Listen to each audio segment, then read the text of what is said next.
And I really, when I think about it, when you think of somebody who serves, who do you think of?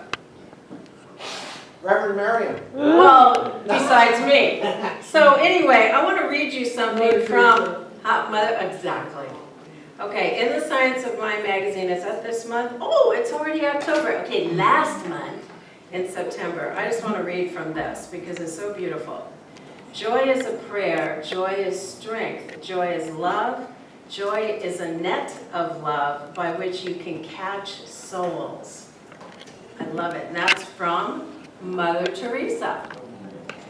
And then so here's a little bit about her. I didn't know much about her. Do y'all know her story?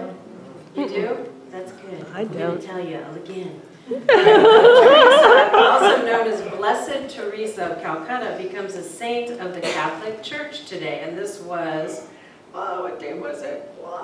September 4th. She became a saint. It was a Well, very I hope quick so. one. Anyway, known around the world for her work with the poorest among the poor in Calcutta, India, she became convinced at age 12 that she would commit herself to a religious life. Age 12, really? I mean, at 12, were you thinking about committing yourself to a religious life? I just wanted to go play, okay? She began her missionary work with the poor in 1948 by volunteering in the slums. She was joined by a group of young women a year later and began to lay the foundations of a new religious community. I didn't know, 1948, think about that. That's incredible. Right after the war, too. Right after the war. 8 years after. Yeah, Teresa wrote in her diary that her first year was fraught with difficulties. She had no income and had to resort to begging for food and supplies. She experienced doubt, loneliness, and the temptation to return to the comfort of convent life. Make it easy, let me go back to the convent. After writing an entry in her journal, she concluded with, "A free choice, my God, and out of love for you, I desire to remain and do whatever be your holy will in my regard." Wow. I do not let a single tear come. That's beautiful. What officially started with 13 women in 1950 has grown to more than 4,000 sisters running orphanages, AIDS hospices, and charity centers worldwide. By the time of her death, these organizations were caring for refugees, the blind, disabled, and aged, alcoholics, the poor, and the homeless, and victims of floods, epidemics, and famine. Wow.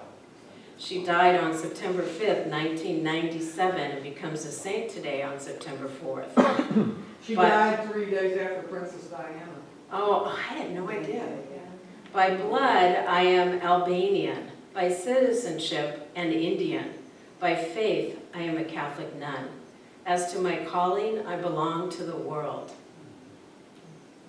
Wow. Okay, I'll give you a little for clap. As to my heart, I belong entirely to the heart of Jesus, said the woman formerly known as Mother Teresa, now Saint Teresa of Calcutta. Whew. I didn't think you'd give me like that.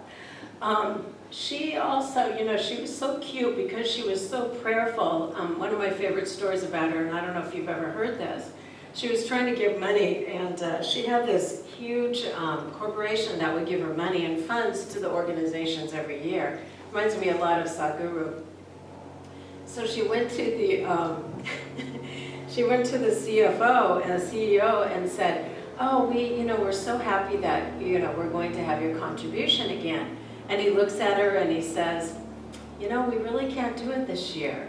She looks at him straight in the eye, grabs his hand and says, "Let's pray, my son." Wait. So then he goes, "Well, okay. All right, so, we really can't do it. Maybe we can find something in the budget." "My son, let's pray again." I remember it was 3 times. Yeah. I know. And then he's like, "Okay, maybe I can give you half of what we gave you last year." "Oh, my son, this definitely needs more prayer."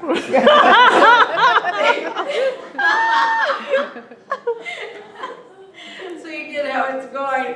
By the 5th time she got the whole amount. So who doesn't say prayer doesn't work, right?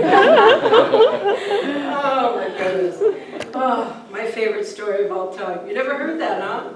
Oh, great. It's great. And something else about it, they said Yeah. she was poor. There wasn't anything, she never went without, and she Right. could fly anywhere in the world because the military would fly her anywhere she needed to go. So she had So everything. great. It was so great.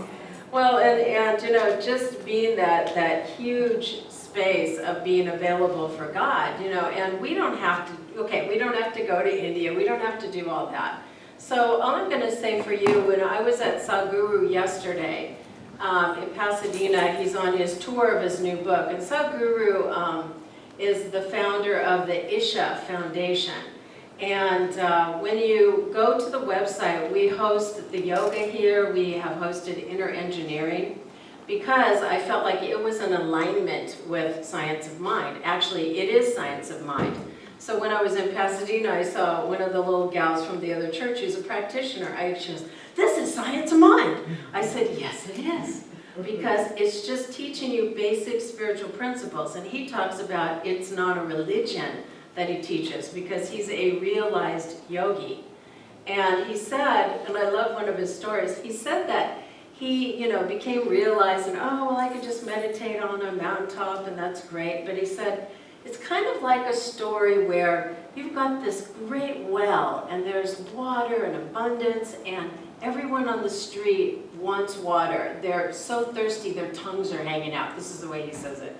And he said, so who am I not to share of the well of the divine that is within me, because there are so many people thirsty for this teaching. So he started doing a teaching, and he said the very first thing he did, this is talk about commitment of the people, is that he did, I said, if I could just have you for 90 days, I will change you. And he actually had people take care of the business in their life and go and be with him. I would love that for 90 days. I know, right? With a realized yogi. It was incredible. So as he's telling all of these stories, he tells these jokes that he uses them in a way in order to bring his point home. One of the things that really struck me yesterday is that he says, you know, for some reason, and I got to laugh, he says, for some reason, you know, everyone around the world looks up to you in the United States. And they kind of do, don't they?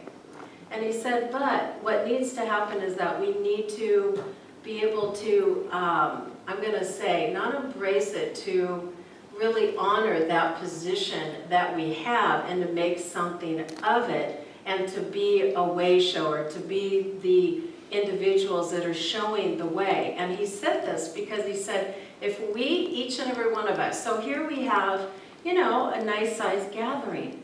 And if we all set the intention that we want to move forward and we want to expand and we want to be more loving, we want to be more joy, then what's going to happen? That's going to touch off other people. It's like Denise said, I'm going to find the gloomy Gus and smile at that one, because what will that do to that individual? It sets off a chain reaction, doesn't it? And that's really what it does. So he talked about how he's developing all these different organizations. And one of my favorite ones that he talked about was that he took rural India, and I think that's all the villages, and they have a lot of arts and crafts and ways of doing music and things that they've almost forgot about. And they have forgotten how to honor their own traditions in their own country. So he put together this organization where they were just going to go play sports. And it was a whole day of playing sports with thousands of teams. I'm watching this video, and here they are, the women with their saris on, and they got little t-shirts over them, because they're playing in their team. And there were prizes and things for them to win, but you saw the joy of play. You saw the joy of having them step into, they were wearing their traditional costumes, and they were singing, and they were doing what they normally do. And I thought, wow, you know, when we embrace our traditions ourselves and remember who we are and embrace that. Because the other thing he said, and I realized it, he said, what are you doing with all of the leisure that we have because of our technology now?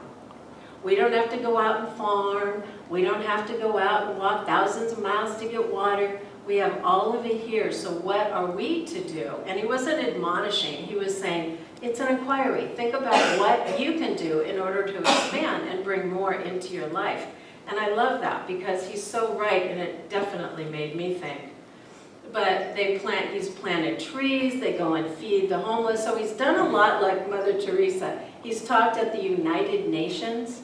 So I'm driving up to the venue, and this happened to me when I was in, I don't know why, I guess because I really want to see Sadhguru. So I'm driving by to go to the parking lot. There he is just walking in the quad. I'm like, yes! It was so cool just to see him, and no entourage, nothing. Just walking over to go and speak. And I'm like, wow, I got tears in my eyes.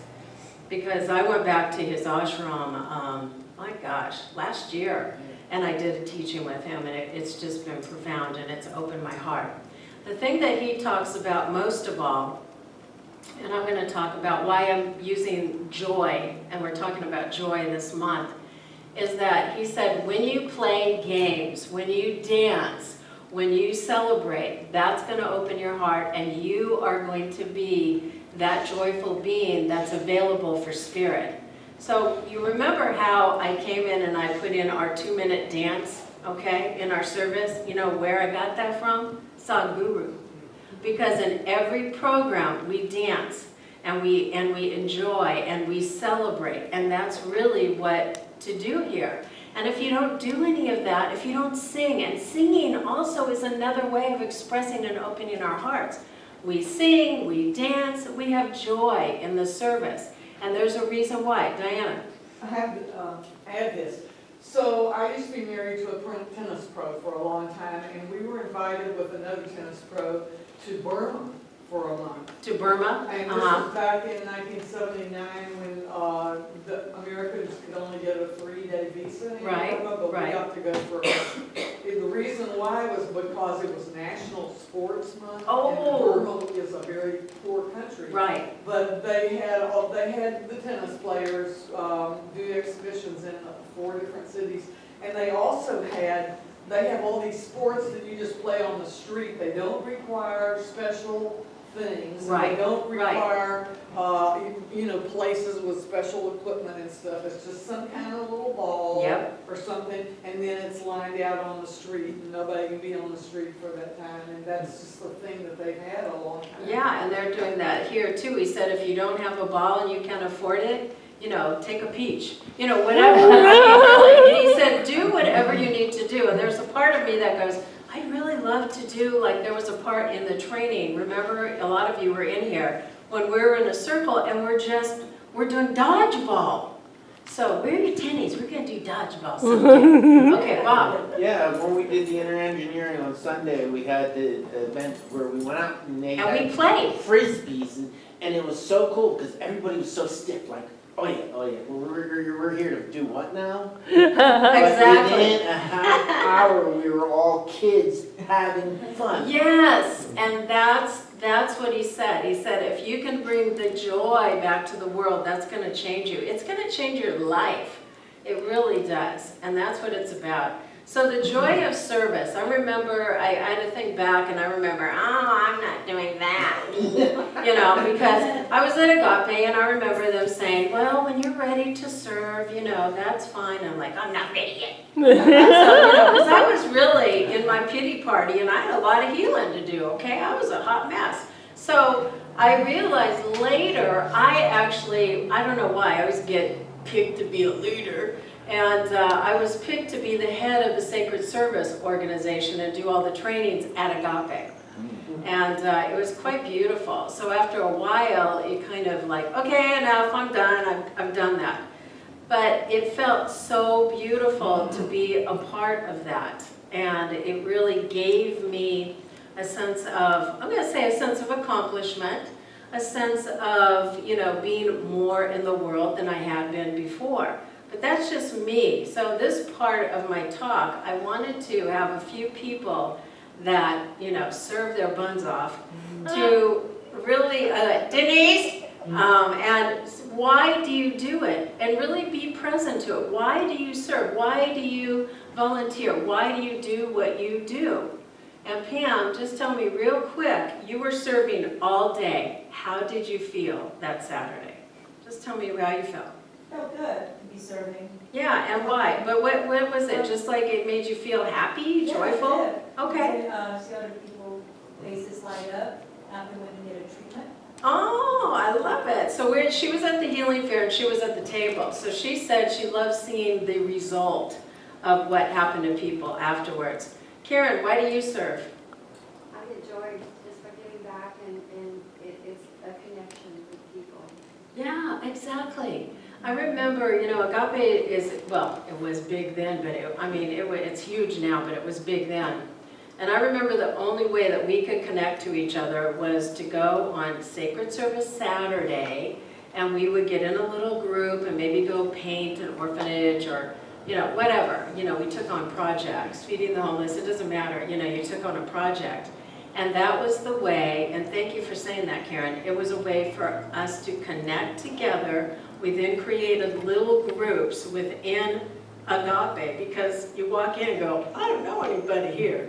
And you always, from that day, you always had people that you understood, that you knew. It was great. Okay, Bob, you serve your buns off, so. I like serving due to the fact that when you get the true heart of serving, you just disappear. I can walk through the open space doing things and not be noticed. It's not about me, it's about getting whatever needs to be done for the group. So it's a serving heart. And what does it give you? It's just sheer pleasure. Sheer pleasure? Sheer Awesome. pleasure. Awesome. Denise, we had to get her to back off because and so we had to get into a little tussle around it, but it worked out well, didn't it, Denise? Yeah, it did. Because, God always uses her and I as little, it's good. We As married each other. communication. So tell me, my darling, so she goes from here to her Roland bowling, what are you on 5 organizations now? No, I'm kidding. 3. 3. See, okay. And why? What does it give you to serve? I guess it's joy, happiness, the ability to give of myself Right, and others. right. It's love, my way of loving. Yeah, I just That's gotta be beautiful. careful and know when to say no. that's the other thing. So sometimes, when you want to say, you have to have a boundary. Because I Good for also, you. because as most You give people too know, much. I also caregive my mother 24/7. Right. So, Yeah, and you have to be careful not to deplete yourself. So Right. that's the flip side of it, to take care of yourself. Say your name for everybody. Me? Yeah. Oh, my name's Wendy, and I get great joy from being a hospice volunteer. Oh, I didn't know you did that, Wendy. Wow. I go to Buena Vista, and the patients that are dying, a lot of times, they're so lonely, and they don't get to get outside into the courtyard unless you take them, and it's really hard for them being in a hospital setting. And Right. I think it's been absolutely wonderful. Oh, that's so And great. I do it through the visiting nurses. Oh, that's beautiful. And then Joanne, you serve your little patootie off too. I do a lot in the community that is not right, well, I do, I'm about 50% of my waking hours are in service. Right. I am vice president, going to be president of Santa Barbara Beautiful, which I'm contributing, trying to keep our beautiful community Beautiful. beautiful. We just did our event last week at the Music Academy of the West, which 300 people. wow. With a professionally produced video of the winners. You'll see it in the newspaper, so watch for that. I also go to the prison out in Chowchilla 2 to 4 times a year, and I'm going to serve on that board now. Oh, wow. Because we're Okay. bringing that work to Santa Barbara. I'm also a docent at Lotus Land. Tell what you do at prison. At the prison, that's probably my most, Her favorite. my favorite. It is. It is. Talking about the service that we give there, and what I get from that is as much or more than any one prisoner gets, I'm sure.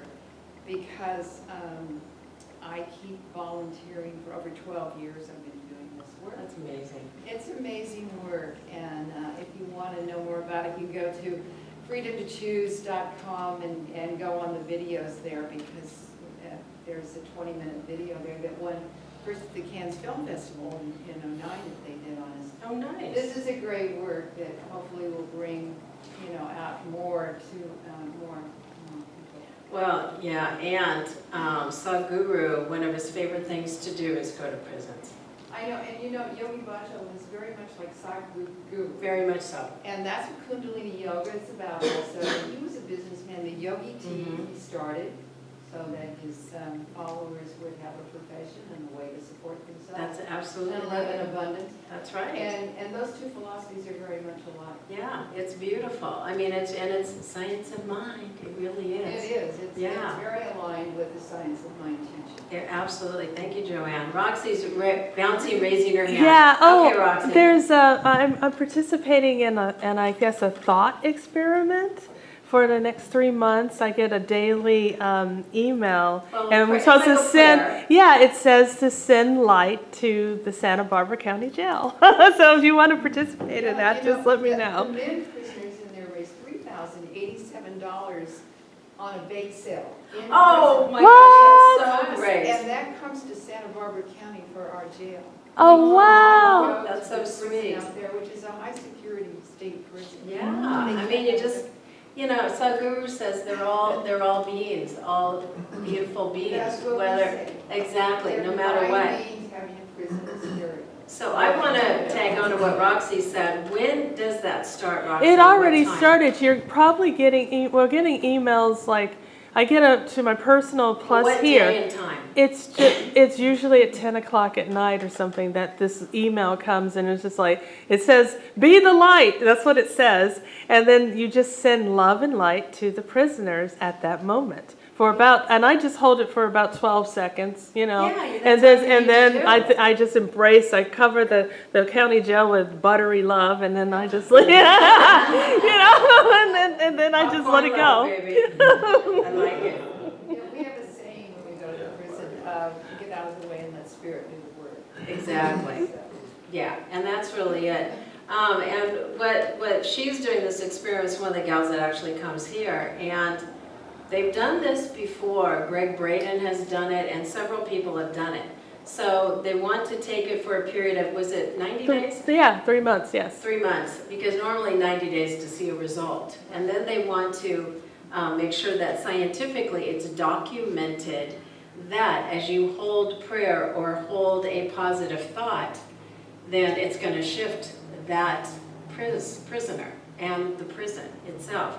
So for yourself, one of the things that Sadhguru said too, I loved, is that he said, just be grateful every morning when you wake up that you're not dead. And I said, what? And then he said, millions of people die every day, just naturally. So wake up every morning and give gratitude that you're alive today and you get to embrace the day. And I thought, that's kind of an odd thing to say. And he pretty much said, you're not getting out of here alive. And I'm like, yeah, we know that. And take the day, seize the day, and allow yourself to really embrace it. I was reading a book, and she says, and it was in Texas, based in Texas, and she said, okay, we got to get going. We're burning daylight. We're burning daylight. And I love that term because it makes me think about, wait a minute, I'm going to get out there and enjoy the day because I'm burning daylight. And I want to make sure that I enjoy and feel what's going on during my day. So I found some quotes about giving and serving. Giving is the master key to success in all applications of human life. And that was written by Brian McGill. And another one from Francis of Assisi, for it is in giving that we receive. So part of what I want to talk about too is that, the law of circulation. And I talk about that when we pray, we get prayed on. Because we're all connected, we're all one. So I'm going to give you 2 spiritual principles. One of them is that you're thinking, oh, well, I need it for me. Well, if you're praying for somebody else, we are all connected, we are all one, all right? And you may not think we're all one, but look at the world right now. And look at how it is that in a moment somebody thinks of something and it's out in a matter of seconds. So think about that as you're praying love and peace and harmony for the prisoners, you're going to get that back a millionfold. And that's really what it's about. So every week we've been doing a process. We're not going to do it today, but I want you to be present to how can you shift you to be more joyful? How can you shift you to create more happiness in your life? Because a lot of us are just, we're serious, aren't we? We're serious. And if we're too serious, how are we going to grow? And you know, it's whether it's Sadhguru or Ernest Holmes, Ernest Holmes talks about if you're an open vessel, then you're going to have more come into you because you are the power and the presence of God. You are that infinite creative being. But you have to believe it and open your arms out and say, yes, dear God, bring it on. And that's what I say. I get in my shower and I go, you know what? I want the more joy. I want more peace. I want more happiness. So what do you want the more of? Shout it out to me. What do you want more of in your life? What do you want Love. more Less of? complaining. What was that? Less complaining. Oh, okay. So you wanted to get less complaining. You're funny. So Bob's working on less complaining, being peaceful and harmony. Yes. What's more good? Okay. What's another one? Joy. Joy. What's another one? Wellness. Fullness. Wellness. Wellness. Oh, yay! Absolutely. Fun. Fun. Woo! I want more fun. Do you want more fun? Yeah. And that's Yes. what we do here. You know, Roxy and I, we sit there and we really strive to make this service fun and have it joyful, along with transforming you, of course. Yes. Because whenever you're together, and I want you to understand this, whenever you're together, whenever you have a group like this, then we have the ability to shift.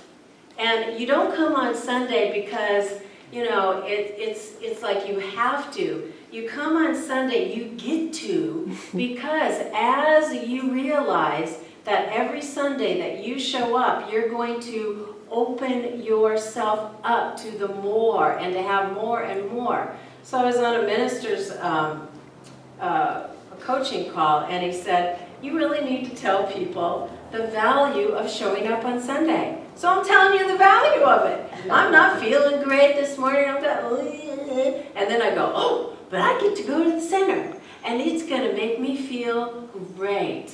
And I know that whatever healing I need, I'm going to get it here. I could get it outside, but sometimes the mind is like, well, I don't know. But if you're in a group and you allow that vibration to shift you, and that's really what you just get to set your divine self in the chair and get shifted.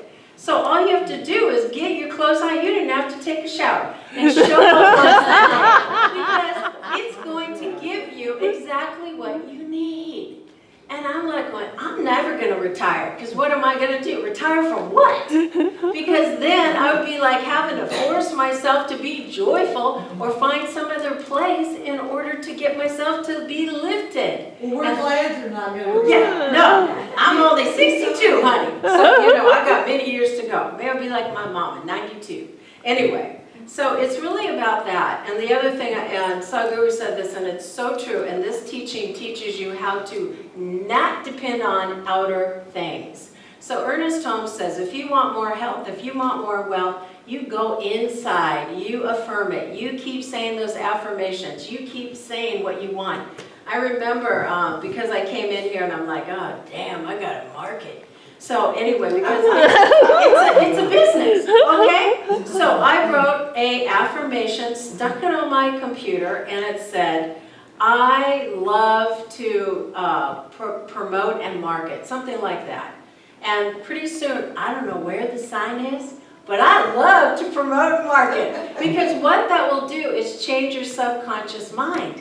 And as you change it, so if you something you hate, oh, I am so happy whenever I see anybody, and I never complain, right, Bob?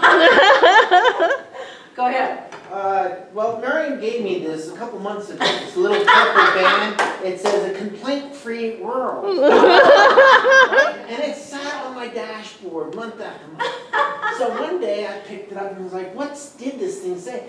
I put it on. Now, anybody in this room have something they'd like to change in their life? One item. Right. One item.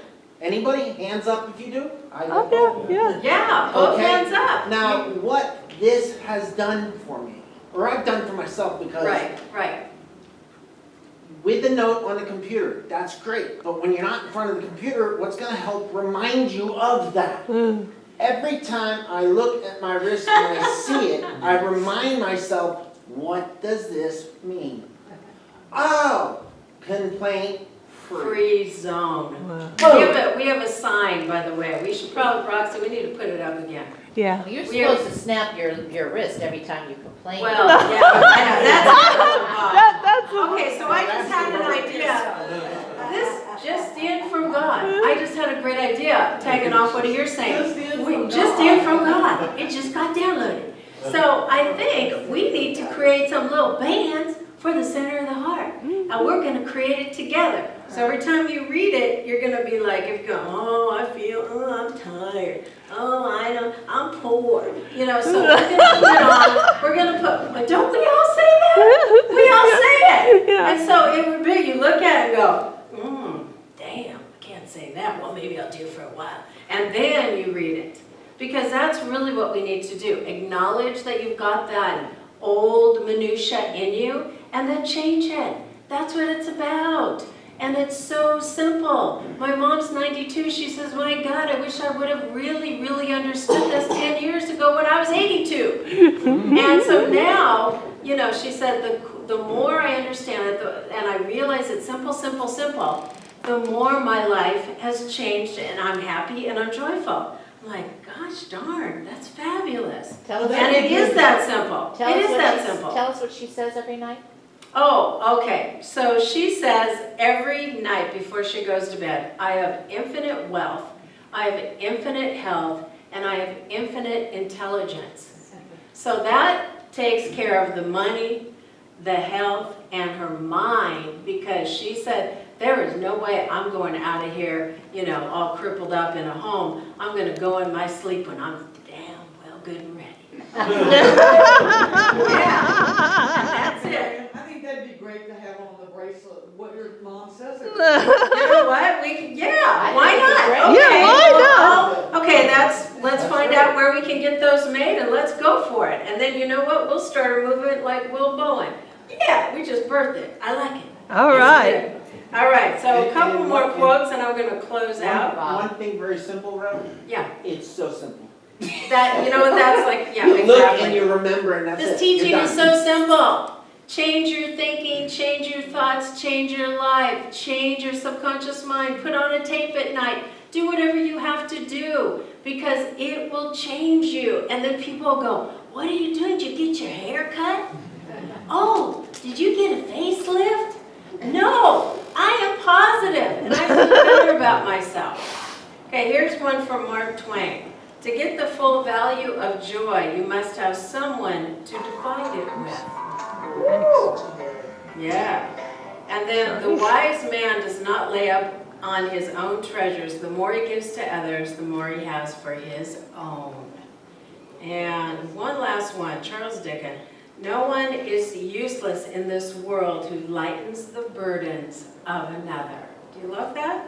I always find these great quotes. You know, you just have to Google it. If you're down, find some quotes and just